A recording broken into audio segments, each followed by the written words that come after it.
Gaza city में खूनी गदर, 4 देशों को नेतन्याहू की धमकी। 7 अक्टूबर 2023 से अब तक गाजा जंग को 717 दिन से ज्यादा हो चुके हैं। हमास के हमले के बाद से प्रधानमंत्री नेतन्याहू का खूनी बदला इतना घातक और व्यापक होगा, दुनिया में किसी को भी इसकी उम्मीद नहीं थी। गाजा में पिछले 90 दिनों से इजरायली सेना खूंखार हमले कर रही है। गाजा सिटी से लाखों फिलिस्तीनियों को दक्षिण दिशा की तरफ भागने को मजबूर कर दिया गया है। अब तक सरकारी आंकड़ों के मुताबिक 65,000 से ज्यादा फिलिस्तीनी मारे जा चुके हैं। नेतन्याहू हर हाल में फिलिस्तीन का वजूद खत्म कर देना चाहते हैं और गाजा पर अब पूरी तरह से कब्जा चाहते हैं। हम आपको पीएम नेतन्याहू के सख्त तेवर और पश्चिमी और यूरोपीय देशों से इजराइल से सीधे टकराव से जुड़ा वो सच भी दिखाने जा रहे हैं जो गाजा युद्ध को बेहद भयंकर बना चुका है। आपको यकीन नहीं होगा कि फिलिस्तीन को इजराइल के दोस्त माने जाने वाले ब्रिटेन, कनाडा, ऑस्ट्रेलिया और पुर्तगाल ने फिलिस्तीन राष्ट्र यानी देश की मान्यता देकर नेतन्याहू और ट्रंप को पूरी तरह से बौखला दिया है। खबर है कि इसके अलावा 6 और देश हैं जो इजराइल के प्रधानमंत्री नेतन्याहू को ठेंगा दिखाकर फिलिस्तीन को एक देश के रूप में मान्यता देने जा रहे हैं। संयुक्त राष्ट्र महासभा में द्विराज्य समाधान पर विश्व शिखर सम्मेलन में इजराइल को गाजा में नरसंहार और फिलिस्तीन को देश के रूप में मान्यता देकर भयंकर गदर मचने जा रहा है। इधर नेतन्याहू ने धमकी दी है कि वो अमेरिका में मीटिंग के बाद जब इजराइल लौटेंगे तो ब्रिटेन, कनाडा, ऑस्ट्रेलिया, पुर्तगाल को भी तगड़ा जवाब देंगे जिन्होंने फिलिस्तीन को एक देश के रूप में मान्यता दी है। तो चलिए देखते हैं कि गाजा में आखिर इस वक्त क्या चल रहा है और नेतन्याहू के लिए फिलिस्तीन एक देश के रूप में कैसे नासूर बनता जा रहा है। तबाह इमारतें, खंडहर शहर और मलबे में दबी हजारों लाशें आज गाजा की तस्वीर बन चुकी हैं। इस वक्त इजरायली सेना के सैकड़ों टैंक गाजा सिटी में या तो घुस चुके हैं या फिर घुसने की तैयारी में हैं। लाखों फिलिस्तीनी गाजा सिटी को छोड़कर दक्षिण दिशा की तरफ भागने को मजबूर हो चुके हैं।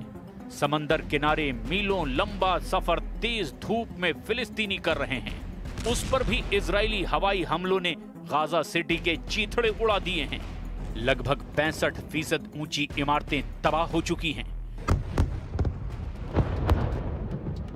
2 साल से युद्ध में जूझ रहा गाजा इजरायली हमलों के चलते खंडहर में तब्दील हो चुका है, साथ ही अकाल से जूझ रहा है। फिलिस्तीनी अधिकारियों ने बताया कि इजरायली सेना ने 22 सितंबर को जॉर्डन अस्पताल को खाली करने का आदेश दिया है। इजराइल पर हमास के खूनी और बेरहम हमले की सजा पूरा गाजा भुगत रहा है। तस्वीरें देखकर पूरी दुनिया में इजराइल के खिलाफ सवाल खड़े होने लगे। इजराइल के दोस्त और हमदर्द माने जाने वाले 4 देशों ने फिलिस्तीन को एक देश के रूप में मान्यता देकर अब नेतन्याहू के होश उड़ा दिए हैं। नेतन्याहू ने इन 4 देशों को सीधी धमकी दी है। जरा देखिए वो 4 देश कौन हैं जो इजराइल के खिलाफ फिलिस्तीन को एक राष्ट्र के रूप में मान्यता दे चुके हैं।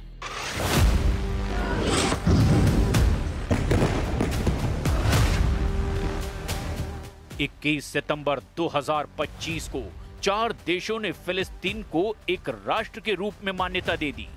ये 4 देश हैं ब्रिटेन, कनाडा, ऑस्ट्रेलिया और पुर्तगाल। ये कदम गाजा में चल रहे युद्ध और वेस्ट बैंक में इजरायली बस्तियों के विस्तार के खिलाफ बढ़ते अंतर्राष्ट्रीय असंतोष के बीच उठाया गया है।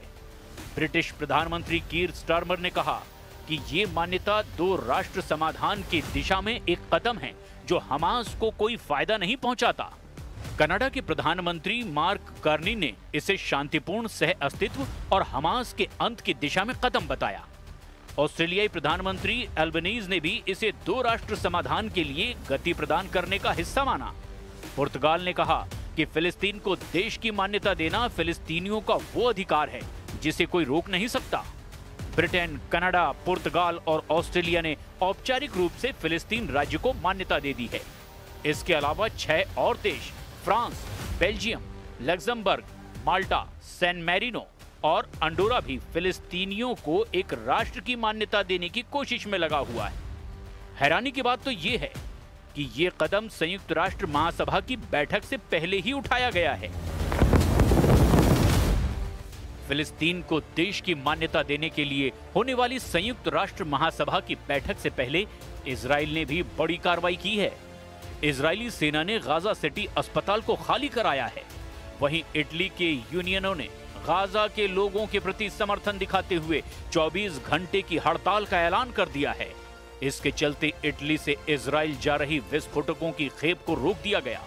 इधर प्रधानमंत्री बेंजामिन नेतन्याहू ने ब्रिटेन, कनाडा, ऑस्ट्रेलिया और पुर्तगाल से दो टूक कह दिया है कि वो आतंक को इनाम दे रहे हैं, लेकिन उन्होंने फिलिस्तीनी राज्य के वजूद की किसी भी संभावना को लेकर अपनी नीति स्पष्ट कर दी है और कहा है कि हमारी धरती के बीचों बीच एक टेरर स्टेट को थोपने की कोशिश का पुरजोर जवाब दिया जाएगा। प्रधानमंत्री बेंजामिन नेतन्याहू इस ऐलान से गुस्से में हैं।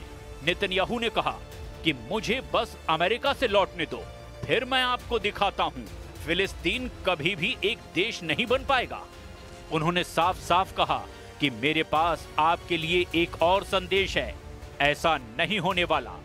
जॉर्डन नदी के पश्चिम में कोई फिलिस्तीनी राज्य नहीं होगा। वर्षों से मैंने उस टेरर स्टेट के निर्माण को घरेलू और विदेशी दोनों ही तरह से भारी दबाव के बावजूद रोका है। हमने ये दृढ़ संकल्प और चतुर कूटनीति के साथ किया है। नेतन्याहू ने यह भी कहा कि इसके अलावा हमने यहूदिया और समरिया में यहूदियों की संख्या दोगुनी कर दी है और हम इसी राह पर आगे भी चलते रहेंगे। हमारी धरती के बीचों बीच एक आतंकवादी राज्य को थोपने की नवीनतम कोशिश का जवाब संयुक्त राज्य अमेरिका से लौटने के बाद दिया जाएगा। नेतन्याहू का ये संदेश, या फिर अगर यूं कहें कि ये धमकी इसीलिए अहम है क्योंकि ब्रिटेन, कनाडा, पुर्तगाल और ऑस्ट्रेलिया पारंपरिक रूप से इजराइल के सहयोगी रहे हैं, लेकिन अब ये देश फिलिस्तीनियों के कब्जे वाले क्षेत्र से एक स्वतंत्र मातृभूमि स्थापित करने के लक्ष्य का समर्थन करने वाले 140 से ज्यादा दूसरे देशों के साथ शामिल हो गए हैं और माना जा रहा है कि संयुक्त राष्ट्र महासभा की बैठक में इस मुद्दे पर गर्मा गर्म बहस हो सकती है। יש לי מסר ברור לאותם מנהיגים שמכירים במדינה פלסטינית לאחר הטבח הנורא ב7 באוקטובר. אתם מעניקים פרס עצום לטרור. ויש לי מסר נוסף עבורכם. זה לא יהיה. לא תקום מדינה פלסטינית ממערב לירדן. במשך שנים אני מנעתי את הקמתה של מדינת טרור זו מול לחצים אדירים, גם מבית וגם מן החוץ. עשינו זאת בנחישות ועשינו זאת בתבונה מדינית. לא כל שכן. הכפלנו את ההתיישבות היהודית ביהודה ושומרון ונמשיך בדרך זו. המענה לניסיון האחרון לכפות עלינו מדינת טרור בלב ארצנו, המענה הזה יינתן לאחר שובי מארצות הברית. गाजा में इजराइल का अभी ऑपरेशन गिदोन चैरियट्स 2 है जो 16 सितंबर 2025 को शुरू हुआ और उसका मकसद हमास के सैन्य और शासकीय ढांचे को पूरी तरह से नेस्त नाबूद करना है, बंधकों को मुक्त कराना और गाजा के ज्यादातर हिस्सों पर नियंत्रण भी स्थापित करना है। फिलहाल ये अभियान गाजा सिटी पर केंद्रित है, जहां इजरायली सेना ने भारी हवाई हमले और जमीनी कार्रवाइयां शुरू की है। इजरायली रक्षा बल ने यहां 2 डिवीजनों को तैनात किया है जो शहर के केंद्र की ओर बढ़ते जा रहे हैं और इस अभियान में रिमोट नियंत्रित विस्फोटक वाहनों का प्रयोग किया जा रहा है। संयुक्त राष्ट्र और कई देशों ने इसे नरसंहार और मानवीय संकट बढ़ाने वाला बताया है। गाजा सिटी से लगभग 3,50,000 लोग विस्थापित हो चुके हैं और 65,000 से ज्यादा फिलिस्तीनी मारे जा चुके हैं। गाजा में हो रहे इन भयानक हमलों को देखिए। Rafale crossing, Khan Yunus, Gaza city जैसे इलाकों पर इजरायली मिसाइल और हवाई हमलों ने गाजा के चीथड़े उड़ाकर रख दिए हैं। धमाकों में उड़ती इमारतें, जलता हुआ मलबा और बदहवास भागते फिलिस्तीनी अब जंग के ऐसे दौर में घिर गए हैं जहां उनके बचने का बस एक ही रास्ता बचा है। जान बचानी है तो गाजा से भागो। इजराइल के प्रधानमंत्री नेतन्याहू ने 2 टूक कह दिया है कि जब तक गाजा पर इजराइल का पूरा कब्जा नहीं हो जाएगा तब तक इजरायली सेना इसी तरह से गाजा में मौजूद हमास के ठिकानों पर हमले करती रहेगी। नेतन्याहू ने लगभग 48 घंटे पहले गाजा में फिलिस्तीनियों को चेतावनी देते हुए दो टूक कहा था कि गाजा के वो इलाके पूरी तरह से खाली कर दो जहां पर इजराइल कब्जा करने जा रहा है। नेतन्याहू के इस आदेश के बाद से इजरायली सेना ने जिस तरह से मिसाइल और फाइटर जेट से हमले किए हैं, इजरायली सेना ने पूरे गाजा में कोहराम मचा दिया है। जरा देखिए इजराइल के ताजा हमलों में गाजा को कितना घातक नुकसान हुआ है।